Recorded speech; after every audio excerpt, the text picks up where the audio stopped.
Saya pernah cerita, hakim punya uang 149 miliar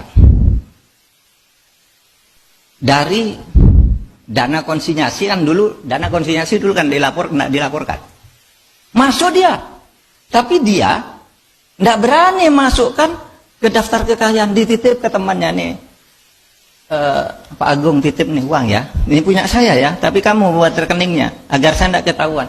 Begitu pensiun, Pak Agung lari. Mau lapor ke siapa? Mau lapor, kamu kok laporkan itu berarti kamu dulu korupsi, tangkap dia. Iya kan? Karma. Ada lagi yang istrinya bawa uangnya selingkuh dengan bawahan suaminya yang korupsi itu, nggak berani lapor lagi. Itu namanya hukuman otonom. Bahkan kalau ada yang mengatakan ada orang tabrak mobil jedat gitu. Nah itu kalau korupsi katanya. Padahal itu belum tentu dan mungkin tidak ada hubungan. Tapi masyarakat menghukum begitu. Rasain lu. Seseorang yang berlaku korupsi membuat industri-industri hukum itu meskipun bebas dari hukum tapi tidak takut pada hukuman otonom. Maka dia akan mendapat neraka. Bukan di akhirat neraka itu bagi saya. Neraka itu bisa di dunia juga. Selalu takut, malu, tertekan, disandra oleh bodyguard. Karena apa? Dia sudah keluar, takut kan nyewa orang. Bayar terus, diperas terus. Kalau enggak, saya bongkar kamu. Nah, hidupnya enggak ada gunanya akhirnya. Seperti ini tadi, yang hakim itu tadi, yang punya uang 149 miliar. Akhirnya apa, saudara? Sakit. Tiap hari nggak bisa pergi, nggak bisa jalan. Sakit. Karena sakit terus mungkin istrinya 2 bulan, 3 bulan tuh ngerawat. Sesudah itu kan bosen juga. Jadi ditinggal di rumah nonton TV. Istrinya pergi sama anak-anak. Itu hakim hebat. Nonton TV gitu. Penyakitnya apa? Ini kalau mau tidur suntik dulu. Kalau bangun untuk bisa duduk suntik lagi. Uangnya banyak. Dibawa oleh temannya. Istrinya lari.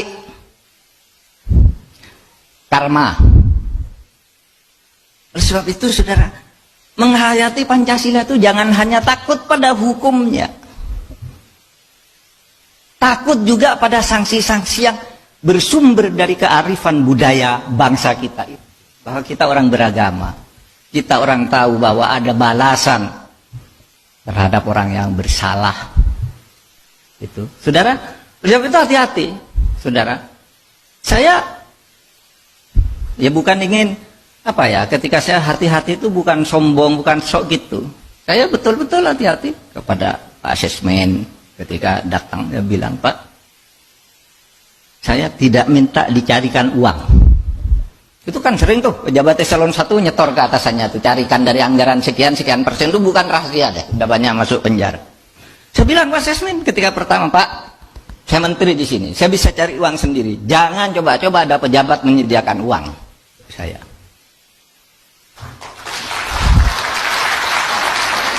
Kenapa? Karena kalau saya perlu bisa cari sendiri, ngapain nunggu Anda?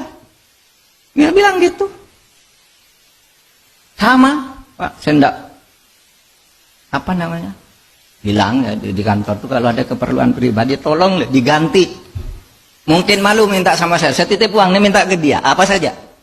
Kalau pribadi, tapi kalau uang memang halal ya kasihkan dong, jangan diambil. Ya kan ada tuh yang halal-halal itu. Banyak. Yang halal kasihkan.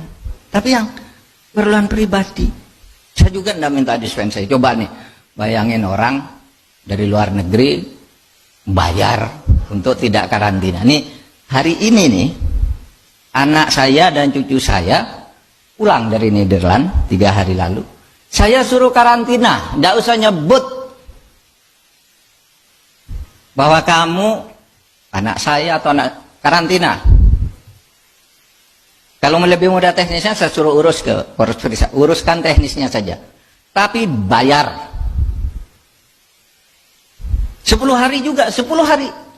Padahal saya sudah ingin ketemu dengan cucu, dengan anak, dengan mantu gitu, ingin kumpul. Sudah 10 hari dulu di hotel sekarang. Jangan keluar. Kalau nanti keluar terus ada kasus, Saya yang ngasihkan kamu ke pejabat, ke aparat. Kenapa? Ya kita harus mulai dari diri kita sendiri, bukan karena sombong. Bukan karena sombong. Kok sombong banget? Justru karena takut. Takut pada itu tadi. Hukum sih mungkin bisa diatur, saya salah telepon, tolong deh, kan salah-salah kecil gitu. Bisa diindustrikan, tapi moral nggak bisa diindustrikan. Itu nggak bisa. Maka kalau saya sebagai orang beragama mengatakan begini, kalau hadis Nabi itu mengatakan begini, mana batamin haram annar hakubihi. Kalau kamu berbuat sesuatu yang salah, korupsi, makan uang haram, sewenang-wenang, maka kamu akan mendapat neraka. Nerakanya itu bukan di akhirat sudah mati, di dunia pun kamu tidak akan enak hidup. Karena itu hadis tuh. Tuntunan Rasul kalau bagi saya sebagai orang beragama. Gitu. Sehingga jangan berpikir neraka itu nanti aku sudah mati kan tidak ada yang tahu kalau saya masuk neraka. Tidak, dia sendiri tahu sejak di dunia pun dia tidak enak dengan itu semua. Gitu.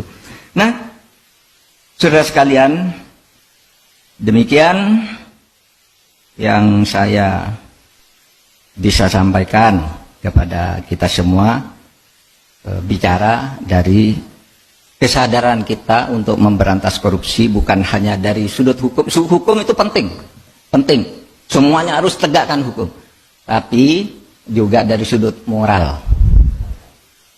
Ya, sehingga dua, menghayati Pancasila itu bukan menghayati hukum aja, tapi menghayati juga norma-norma yang belum menjadi hukum. Karena Pancasila itu harus dituturkan dalam norma-norma, itu kan baru filosofi, asas gitu. Lalu ada normanya yang ada hukum. Ini banyak yang masih di tingkat asas, belum jadi norma. Nah di situ yang masih di tingkat asas dan filosofi, itulah kesadaran moral kita, kesadaran budaya kita, kesadaran jati diri kita sebagai bangsa, dan fitrah kita sebagai manusia. Terima kasih. Assalamualaikum warahmatullahi wabarakatuh.